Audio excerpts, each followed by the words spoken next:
بسم اللہ الرحمن الرحیم۔ السلام علیکم ورحمۃ اللہ وبرکاتہ۔ اللہ رب العالمین نے اپنا کلام قرآن عظیم الشان، جس میں سورہ فاتحہ سے شروع کر کے سورہ ناس تک اللہ نے اپنے کلام کو اس کی اختتام کروائی۔ تمام احکامات، تمام مسائل، تمام انبیاء کرام علیہ الصلاۃ والسلام اور دیگر واقعات، زندگی گزارنے کا ڈھنگ، ہر ایک بات کو، ہر ایک حکم کو ذکر کر کے پوری زندگی کی کتاب ہمارے سامنے کھول کے ہمارے مرنا جینا، کیسے رہنا ہے، معاشرت، معاملات، حقوق، رشتے، ہر ایک چیز کو ذکر کرنے کے بعد اللہ پاک نے اپنے کلام کا اختتام کروایا ہے سورہ فلق و سورہ ناس، اور اس میں اللہ تعالیٰ نے 3 چیزوں کا خصوصیت سے ذکر فرمایا، بلکہ 4 چیزیں۔ ایک تو ہے مخلوق کا شر، مخلوق کا شر۔ دوسرا ہے حسد، شر میں سے حسد۔ تیسرا ہے وساوس، انسانوں کے وسوسے، شیطانوں کے وسوسے، جنات کے وسوسے، نفس کے وسوسے۔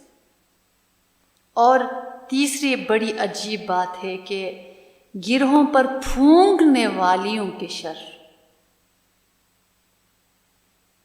جو جادوگر یعنی جادوگرنیاں۔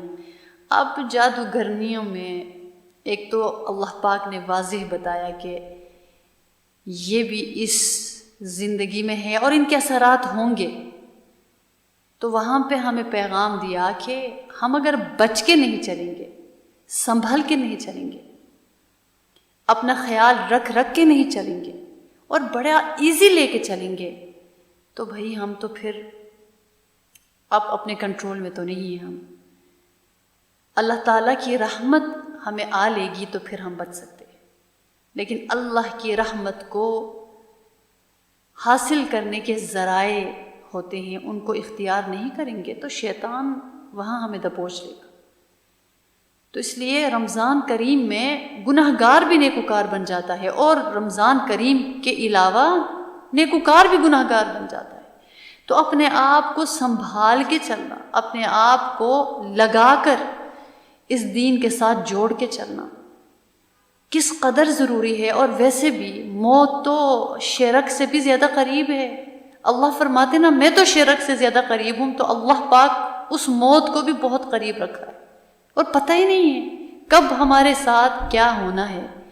تو جو مر جاتا ہے اس کی قیامت شروع ہو جاتی ہے۔ ہم کہتے ہیں قیامت کب آئے گی؟ قیامت اس وقت شروع ہو جاتی ہے جب کوئی مر جاتا ہے۔ تو اس لیے ہمیں غور کرنا پڑے گا، ہمیں دیکھنا پڑے گا۔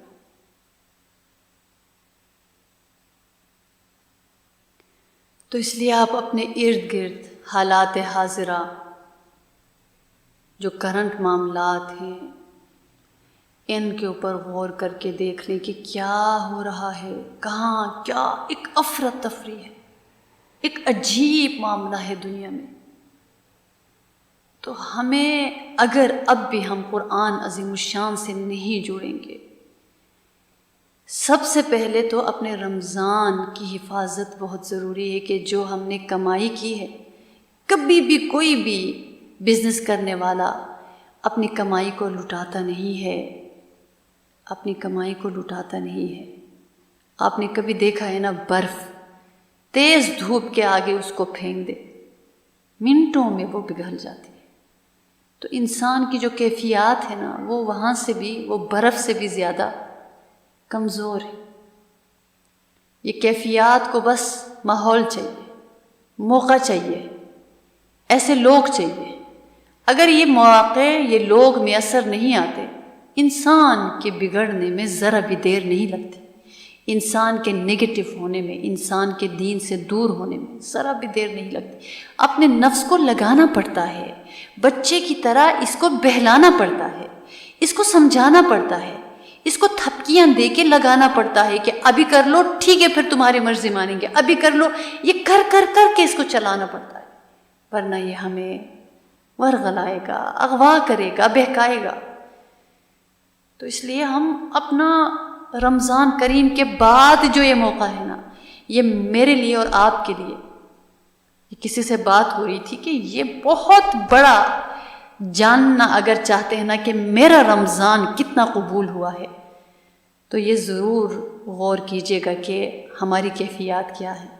تہجد میں تسلسل ہے، ذکر اللہ میں تسلسل ہے، قرآن عظیم الشان کی محبت اسی طرح دلوں میں ہے، اور مزید آگے بڑھنے کی طلب ہے، اور باوضو رہنے کا ایک جذبہ تھا، نوافل کا ایک جذبہ تھا، صدقہ خیرات کا ایک جذبہ تھا، اور خاص طور پر دین میں آگے بڑھنے کا ایک جذبہ تھا، ایک شوق تھا۔ ہم اپنا وقت کر لیتے تھے مینیج، حالانکہ ہمارا بہت ٹف روٹین ہوتی تھی، لیکن ہم کر لیتے تھے، ہو جاتا تھا، کوئی ایسا مسئلہ بھی نہیں آیا ہمیں پیش، خدا نخواستہ۔ تو کیا ان میں سے کیا کیا چیزیں ہیں ہماری زندگی میں، ابھی مہینہ بھی نہیں ہوا، تو ہمیں اندازہ خود بخود ہو جائے گا کہ میرا اور آپ کا رمضان کتنا قبول ہے۔ اس لیے اللہ والے رمضان کریم کے بعد 6 مہینے تک قبولیت کی دعا مانگتے تھے، یا اللہ قبول فرمان، یا اللہ قبول فرمانا، اور 6 مہینے رمضان کریم سے ملنے کی دعائیں ہوتی تھیں، یعنی کہ پورا سال ہی دعائیں ہوتی تھی، لیکن رمضان کریم کی اتنی اہمیت ان کے ہاں ہوتی تھی کہ اس کے جانے کے بعد بھی قبولیت کی دعا ہوتی تھی، اور قبولیت اگر دیکھنی ہو اس کا اثر کہ ہاں میرا رمضان قبول ہوا ہے، تو پھر ہمارے نفس جس طرح رمضان میں روزہ رکھتا تھا نا، اب باطنی روزہ رکھے گا۔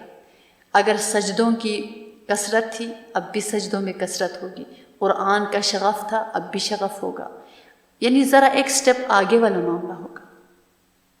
مومن کا اگلا دن پچھلا دن ایک جیسے ہیں تو وہ ہلاک ہے۔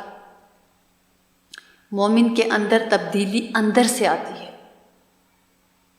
اندر سے آتی ہے، بیج اندر پڑتا ہے، زمین کے اندر بیج لگاتے ہیں تو پھر اس کا پودا نکلتا ہے۔ مومن کا اندر تیار ہوتا ہے، اور پھر اس کے اثرات پڑتے ہیں، اس کی گفتگو کے ذریعے سے، اس کی حرکات کے ذریعے سے، اس کی ترجیحات کے ذریعے سے، اس کی ایکٹیویٹیز کیا ہیں، وہ کیا کرتا ہے، وہ کن چیزوں کو پریفر دیتا ہے، وہ کن چیزوں میں آگے ہے، وہ کن چیزوں میں کمزور ہیں، اس کی صبح شامیں کیا ہیں، کیا ہو رہا ہے۔ ان سے پتہ چلے گا کہ میرا رمضان کتنا قبول ہے۔ جس جگہ کمزوری ہے وہاں رمضان قبول نہیں ہے۔ یہ سب سے بڑی فکر کی بات ہے۔ اس لیے ابھی تو گیا ہے رمضان کریم، قبول ہوا ہے نہیں ہوا ہے وہ اللہ رب العالمین کے ہاتھ میں۔ تو اس اللہ کے آگے تلڑے کرنے ہیں ہم نے، ایسا نہیں ہو سکتا۔ ڈرنا چاہیے، اپنے آپ سے ہمیں ڈرنا چاہیے، کیونکہ ہمارے بدلنے میں دیر نہیں لگتی۔ ہم کیا سے کیا ہو جاتے ہیں ہمیں پتہ ہی نہیں چلتا۔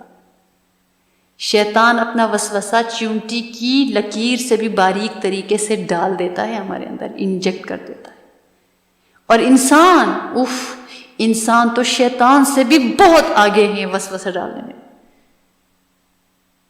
اور دنیا کے فتنے کیا ہمارے ارد گرد حالات چل رہے ہیں۔ اللہ تعالیٰ کہیں بھی کچھ بھی کر سکتے ہیں، کسی کو ہی کہیں بھی پھنسا سکتے ہیں، کہیں بھی آزمائش بیچ سکتے ہیں۔ اس لیے اللہ سے جڑ کے رہنا ہے، آسانیوں میں دعا کریں تاکہ تنگیوں میں اللہ حاضر۔ اللہ کہے میری وہ بندی ہے یہ تو مجھ سے مانگتی ہی رہتی ہے۔ تو قرآن عظیم الشان سے ہم جڑ جائیں۔ جو کسی کورس میں ہیں اگر وہاں سے ہٹ گئے تو سمجھ لیجئے گا یعنی ہم پہ اثر ہو گیا ہے دنیا کا۔ استقامت سب سے بڑی کرامت ہے، سب سے بڑی کرامت ہے۔ الاستقامہ فوق الکرامہ، استقامت سے بڑھ کر کوئی کرامت نہیں ہے۔ سب سے بڑی کرامت استقامت ہے، سب سے بڑی۔ ان الذین قالوا ربنا اللہ ثم استقاموا، اللہ نے فرمایا کہ جو میرے بندے کہیں گے نا کہ میرا رب اللہ ہے، پھر وہ ڈر جائے، بس ڈر جائے، اور پھر اس کے بعد میرا معاملہ چلے گا، وہ جو سلسلہ ہے تتنزل علیہم الملائکہ الا تخافوا ولا تحزنوا، پھر ہوگا، ایسے نہیں ہوگا۔ ڈٹنا ضروری ہے۔ کسی نے مجھ سے پوچھا تھا کہ اچھا اب پھر دعا ہے، اچھا اب پھر دعا ہے، پھر دعا ہے، تو میں نے ان کو جواب دیا کہ دیکھیے وَاعْبُدْ رَبَّكَ حَتَّى يَأْتِيَكَ الْيَقِينُ، اللہ تعالیٰ نے اپنے محبوب کو کیا فرمایا؟ اس وقت تک عبادت ہے میرے رسول جب تک موت نہیں آتی، اپنے رسول سے یہ فرمایا۔ تو بھئی اس وقت تک دعا مانگنی ہے جب تک موت نہیں آتی، اور دعا عبادت کا مغز ہے۔ ٹوٹی پھوٹی دعائیں ہیں ہماری، کہاں وہ سلیقہ، کہاں وہ انداز، کہاں وہ توجہ، بلکہ کئی دفعہ ہم دیکھتے ہیں، اب آپ تو اللہ کے سامنے ہیں، اللہ آپ کو دیکھ رہے ہیں، آپ کس کیفیت کے ساتھ دعا اٹینڈ کرتی ہیں، یہ آپ کا اور اللہ کا معاملہ ہے کہ آپ اللہ کے کتنے محتاج ہیں۔ مجھے پتا ہے کہ میں تو بہت محتاج ہوں، اس لیے میں تو جب دعا ہو میں دعا کو پروٹوکول دے کر مانگتی ہوں، ہو ہی نہیں سکتا، بیچ میں کسی کو جواب تک نہیں دیتی۔ لیکن ہر ایک کا اپنا انداز ہے، کوئی چلتے پھرتے دعا مانگتا ہے، کوئی باتیں کرتے کرتے، کوئی مانگتا بھی نہیں ہے، کوئی ایسے اپنے کاموں میں لگا ہوا آمین آمین، وہ بھی دیکھا ہوا ہے میں نے کہ وہ توجہ نہیں ہوتی لوگوں کی۔ تو دعا سب سے بڑی عبادت ہے، اور عبادت کی ادائیں ہوتی ہیں، عبادت کا انداز ہوتا ہے، عبادت کا سلیقہ ہوتا ہے۔ جب سلیقہ نہ ہو، جب ادائیں نہ ہوں، وہ عبادت نہیں ہے۔ ہم نماز میں دیکھیں، قیام ہے، رکوع ہے، سجدہ ہے، کسی سے بات نہیں کرتے، اسی میں مشغول ہوتے یہاں تک کہ سلام پھیرتے۔ اللہ کے محبوب صلی اللہ علیہ وسلم کے بارے میں تو یہی آتا ہے، آپ اپنے گھر میں ازواج مطہرات میں، بنات میں، اپنے گھر کے کاموں میں مشغول رہتے تھے، دل لگی کی باتیں فرمایا کرتے تھے۔ جیسے ہی اذان کی آواز یعنی عبادت کا ٹائم آتا، اللہ کے محبوب ایسے اٹھ کر تشریف لے کے جاتے کہ حضرت عائشہ رضی اللہ تعالیٰ عنہ فرماتی ہیں ایسا لگتا ہے کہ وہ ہمیں پہچانتے ہی نہیں۔ تو یہ تعلق ہونا، یہ کنیکشن اللہ کے ساتھ بن جائے۔ اللہ رمضان میں بھی ہے، غیر رمضان میں بھی ہے، اللہ قبول رمضان میں بھی کرتے ہیں، غیر رمضان میں بھی کرتے ہیں۔ تو کسی نے کہا نا کہ ولی ہو جاتے اتنا اگر خدا کو یاد کرتے، تو اس لیے ہم چیزوں سے نکلیں اور خدا کو یاد کریں، خدا کو، اللہ کو یاد رکھیں، اللہ کو یاد رکھیں۔ اور مجھے پتہ ہے جو الحمدللہ ہمارے ساتھ جڑی ہوئی، خاص طور پر رمضان کریم اور یہ پورا آن لائن سیٹ اپ کے ساتھ، مجھے ان کے نام یاد ہیں، وہ میرے ساتھ الحمدللہ کنیکٹڈ ہیں، الحمدللہ ان کے نام تک اب میں ان کی صورتوں کو جانتی ہوں نہیں جانتی، یہ میرے لیے معنی نہیں بات رکھتی، لیکن یہ ہے کہ میں ان کے نام میرے لیے صورت ہے، اور ان کی طلب کی مجھے سمجھ ہے کہ ہاں، اس لیے ان کے لیے میں اٹھ کر ضرور بیٹھ جاتی ہوں، ان کے لیے میں ضرور انتظام کرتی ہوں۔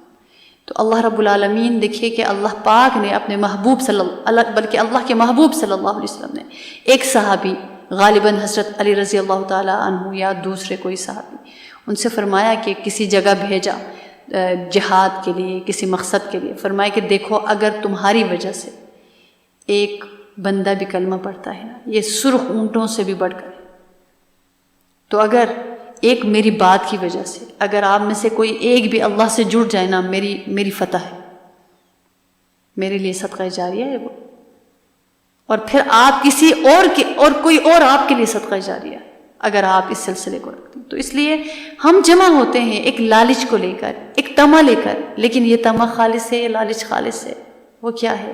اللہ ہمیں مل جائے، اللہ کے رسول ہمیں مل جائے، اور اللہ پاک کا کلام، اس کی معرفت ہمیں مل جائے، اور ہماری دعائیں قبول ہو جائیں۔ ہم اس لیے بیٹھتے ہیں۔ تو چلیے ہم اللہ کے آگے ہاتھ کرتے ہیں، اللہ سے مانگتے ہیں اپنے لیے، اللہ کے بندوں کے لیے۔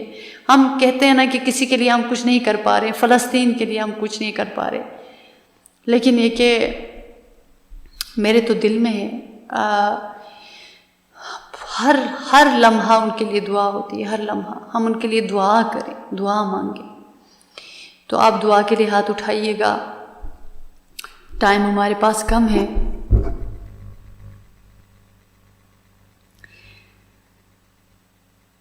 آپ جو ہے اپنے لیے بھی دعاؤں کی نیت کر لیجئے گا، فلسطین کے لیے کر لیجئے گا، ابھی جیسے یہ سیلاب وغیرہ کا معاملہ ہوا ہے ان کے لیے کر لیجئے گا، اور تمام امت پریشان ہے، کوئی ہسپتالوں میں کیسے پریشان حال ہے، کسی کا آپریشن ہو رہا ہے، کوئی وینٹیلیٹر پہ ہے، کسی کا معصوم بچہ جان دے رہا ہوگا، کسی کی ماں رو رہی ہوگی، کوئی راستوں میں رول رہے ہوں گے، کسی کے گھر میں بھوک ہے، کوئی بے بس ہے، کسی میاں بیوی میں تلخیاں ہیں، کسی گھر میں کسی کے اوپر آزمائش بڑی آئی ہوئی ہے، کوئی قرض میں جھگڑا ہوا ہے، کسی کا گھر نہیں ہے، کوئی راستے میں بیٹھا ہوا ہے، سب دہائی دے رہے ہیں، سب رو رہے ہیں، سب فریاد کر رہے ہیں۔ تو ہم نے کیا کرنا ہے؟ ہم نے کیا کرنا ہے؟ ہم نے اللہ سے مانگنا ہے، ہم نے اللہ سے مانگنا ہے۔ تو آج مناجات کا ٹائم نہیں ہے، انشاءاللہ میرا ارادہ تھا کہ آج مناجات بھی تھوڑا رکھتے ہیں، لیکن یہ کہ ہمارے پاس ٹائم کم ہے، ہم دعا کے لیے ہاتھ اٹھاتے ہیں۔ تو ان تمام لوگوں کو اپنے ذہن میں رکھ کر سوچئے گا کہ یقین جانیے گا کہ ہم سڑک میں سے بھی گزرتے ہیں نا، ہمیں بہت ساری عبرتیں ہمیں مل جاتی ہیں۔ ہم ہسپتالوں میں جاتے ہیں، ہمیں وہاں پہ حالات، ان کے ایسے چہرے، ان کے جو رشتہ دار ہیں انتظار کر رہے تھے شوکت خانم کے باہر، کیسے پریشان حال لوگ ہیں، بیٹھ کر اپنے پیاروں کے لیے دعائی بھی دے رہے ہیں، رو بھی رہے ہیں، کہاں کہاں سے بے بس مجبور لوگ، لاکھوں کا علاج لگا لگا کے تھک گئے ہیں، ہار گئے ہیں۔ کیا حالات ہیں اس دنیا کے، ہم دعا کر سکتے ہیں، ہم مانگ سکتے ہیں، ہمارے اندر کی غفلت دور ہو جائے، لاپرواہیاں دور ہو جائیں۔ کئی دفعہ ہم اپنوں کی غفلتوں کو دیکھ کر تکلیف ہوتی ہے، یا اللہ کیا ہمیں ضرورت نہیں ہے، ہمیں پل صراط پار نہیں جانا، ہم نے اس کو عبور نہیں کرنا، نام اعمال ہے، اللہ کے سامنے جانا ہے، قبر میں جانا ہے، دنیا کی اتنے جھمیلے ہیں، دنیا کی آزمائش، ہم کیسے اللہ سے لاپرواہ ہو کے جی سکتے ہیں؟ ہم کیسے ہاتھ پھیلائے؟ میں تو مطلب اللہ کی منگتی ہوں، بس مجھے سکون نہیں ملتا کہ کوئی کام ہو اس کے لیے میں اللہ سے سرگوشی نہ کروں۔ مجھے حیرت ہوتی ہے، بعض لوگوں کے دل ایسے سخت ہوتے ہیں، ان کو ضرورت ہی نہیں ہوتی دعا مانگنے کی۔ ایسے کیسے ہو گیا؟ کیسے ہمارے ساتھ ایک مسلمان اللہ سے کنیکشن بنتا ہی دعا کے ذریعے سے، یاد رکھیے گا، آپ دعا کے ذریعے سے اللہ سے کنیکٹ کر سکتے ہیں۔ میرے اللہ میری دعا کے ذریعے سے ملتا ہے، اور کسی ذریعے سے نہیں۔ میں اگر بیان دیتی ہوں، اگر میں کسی سے ملتی ہوں، کہیں جاتی ہوں، نہیں، مجھے سب سے زیادہ میرا کنیکشن بنتا ہے دعا کے ذریعے سے، کیونکہ دعا میں اللہ کو سناتی ہوں اپنا غم، اپنی داستان، اور وہ جس طرح میں قریب ایک انسان، میں آپ مطلب ہم جتنے قریب ہم دعا کے ذریعے سے اللہ کے ہو جاتے ہیں نا، کہیں اور ذریعہ ہی نہیں ہے۔ فاصلے ہٹ جاتے ہیں، پردے ہٹ جاتے ہیں، آپ کے آنسو جا کر اللہ کے دروازے پہ جا کے تھپ تھپ تھپ تھپ کی آواز آ رہی ہوتی ہے، ایسے فیل ہوتا ہے اللہ کی رحمت چھم چھم اترتی ہے۔ ہم جو دعاؤں کو بہت عام سمجھ، اس لیے کہتے ہیں کہ کبھی بھی ماں باپ اپنی اولاد کو بد دعا نہ دیں، کیونکہ بد دعا ماں باپ کی بہت اہم، تو دعا کتنی اہم ہے۔ ابھی کل ہی یہاں سے قبرستان کے پاس سے کہیں جانا تھا، میں گزر کے گئی تو وہاں پہ ہماری فرا باجی رحمہ اللہ تعالی دفن ہے، تو یقین جانے میں نے وہاں پہ ان کے لیے اتنی دعا، میں آپ کو بتا رہی ہوں نا کہ جو آپ کے وہ لوگ ہوتے ہیں نا، آپ کو آپ کی تڑپ کی چیزیں ہوتی ہیں، وہ آپ کو یاد آ جاتی ہیں۔ میں نے وہاں سے لے کے جہاں پہنچنا تھا، میں نے کہا یا اللہ انہوں نے یہ کیا تھا، یہ ایسی تھی پروردگارا، یہ یوں تھی، یا اللہ ان کو اس پورے قبرستان کے لیے رحمت کی بارشوں کا، رحمت کی نزول کا ذریعہ بنا۔ میں کیسے بول سکتی ہوں؟ جو اللہ کو وقت دیتے ہیں نا، ہمیں ان سے پیار ہو جاتا ہے، جو مخلص ہوتے ہیں۔ یہ ایک ہی چیز ہے، وہ ہے اخلاص۔ جہاں اخلاص والا بندہ ہو، اس سے محبت ہوتی ہے۔ تو یہ نفاق کو ہم اپنے اندر سے پھینک دیں، ہم خالص ہو جائیں۔ مسلمان کو، ایمان والے کو نفاق، منافقت زیب نہیں دیتی۔ ہم خود اس پہ بات کرتے ہیں کہ نفاق بری بلا ہے، پھر بھی ہم منافقت کرتے ہیں. ہم کیسے اپنے نفس کے شر سے بچ جائیں؟ ہم اپنی فکر کریں.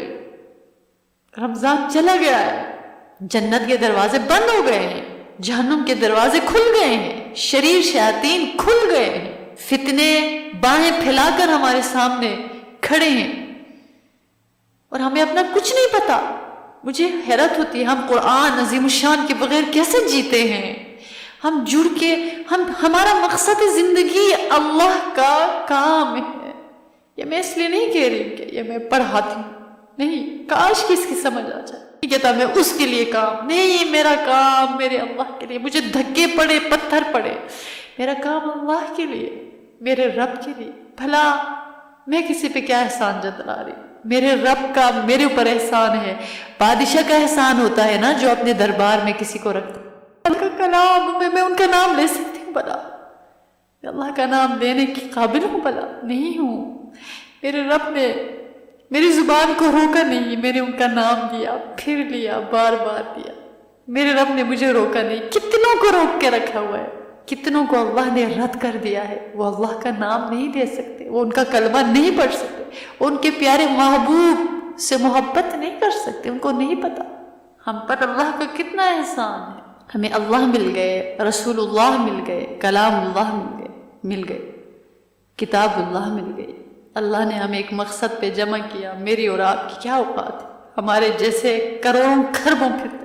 اللہ ہمارے ایک ہیں اور اللہ کے کھربوں بندے مخلوقات ہیں. ہم چلے جائیں گے، ان کو کوئی نقصان نہیں ہوگا. پوری دنیا حضرت علی، حضرت ابوبکر جیسوں سے بھر جائے، حضرت آسیہ، حضرت مریم علیہ السلام کی طرح ان کی جیسی عورتوں سے بھر جائے، اللہ تعالیٰ کی عظمتوں میں ذرا اضافہ نہیں ہوتا. اور ساری دنیا فرعون سے بھر جائے، قارون سے بھر جائے، ان کی عظمت میں ذرا بھی کمی نہیں آتی. تو میرے اور آپ کے اوپر رب کا احسان ہے، مجھے آپ کو جوڑ دیا ہے اس دین سے. اس کو غنیمت جانیں، اللہ کے کلام کو سیکھیں، جانیے. انتظار نہ کیجیے کہ یہ کیا بات ہے کہ مجھے کوئی پیچھے پڑ کے بلائے، مجھے دعوت دے. ارے میں تو آگے بڑھ کر کسی کافر کو دعوت دوں گی نا، کسی غافل کو دعوت دوں گی نا.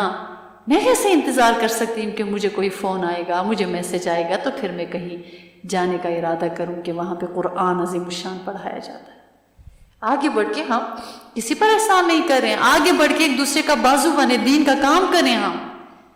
ہم دین کا کام کر لیں. لوگ بہت پریشان ہیں، ہم ان کے کام آئے ہیں، ہم دعاؤں کے ذریعے سے آئے. تو اللہ رب العالمین ہمیں، اللہ پاک ہمیں جوڑ دے اپنی ذات سے، اور اللہ ہمیں رد نہ فرمائے.